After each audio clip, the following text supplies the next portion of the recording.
Tuesday, the 29th of July, and we've just completed the first leg of our Thunder Bay road trip, summer 2025.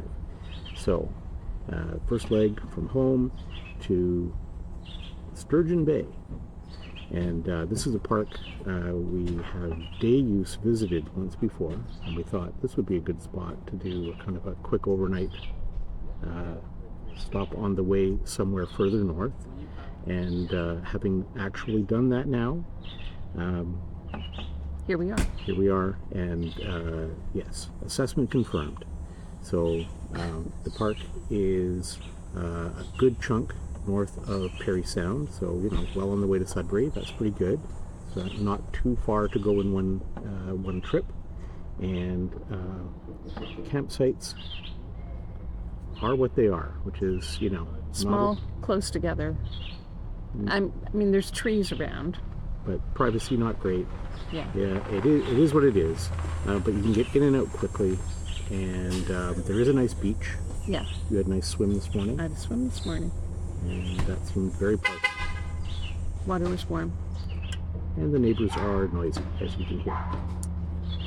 So, the main thing we want to talk about is planning for a road trip, and what we've done, and some things to keep in mind. We started very early. We were thinking about how far do we want to drive in a day, where would we like to stop, where can we stop, trying to do the 3, 4, 5, but not really, because this trip is quite a distance, and we said let's give ourselves 4 weeks, and we couldn't quite cover that distance and still stick with the 3, 4, 5, 3-night stay, or 400 kilometers I should say, 5-hour drive. Got a couple of 2-night stops and a couple of 1-night stops, and this first leg was a 1-night stop. But it's in an area that we camp in all the time. It's right halfway really between Kildare and Grundy Lake, which are probably the 2 parks we go to more than anything else. Mm-hmm. And so we don't need to really hang around in the area for this particular leg. We also lucked out and got a cottage invitation for dinner last night. So even as 1-night stops go, we didn't really spend the night here other than to sleep. Right. So, okay, so back to planning. I worked out a little spreadsheet so that all of the, had all the triangle distances in, and we could kind of pick different legs and try things out and see how that looked. So that was handy. I'd probably do that again, although it was a fair bit of work assembling the raw data, but it was very helpful. Yeah. Trying to balance the many options that we had, certainly on this trip. In a different trip, we may not have quite so many options to consider, but that worked well. Yeah, and I mean on this trip too, like there are particular considerations that we wouldn't necessarily have depending on our destination. So on this trip there are places that are quite remote. And so I think a big part of our research was determining where we can get gas. Yeah.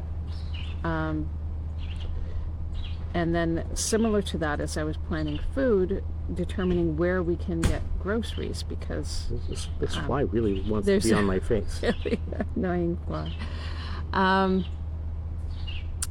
Yeah, so that all had to kind of be factored into the planning. Right, and I think you had a really good insight today, is that internet access is going to be a problem for a significant but unknown part of the trip. So checking park advisories well in advance so that we know where can we be able to fill with potable water. Right, because I noticed that there's a fair number of parks that have boil water advisories, so if we arrived at a park with an empty water tank, that would be a problem. Right. So good thinking there.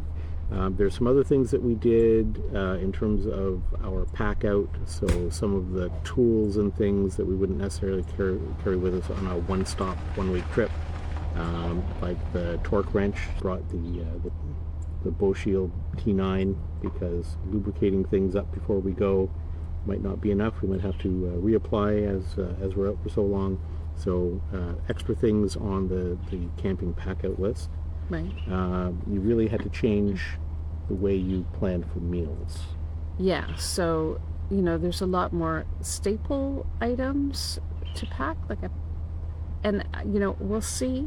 I packed a little bit of flour, a little bit of sugar, and then, condiments and things that I wouldn't normally bother with,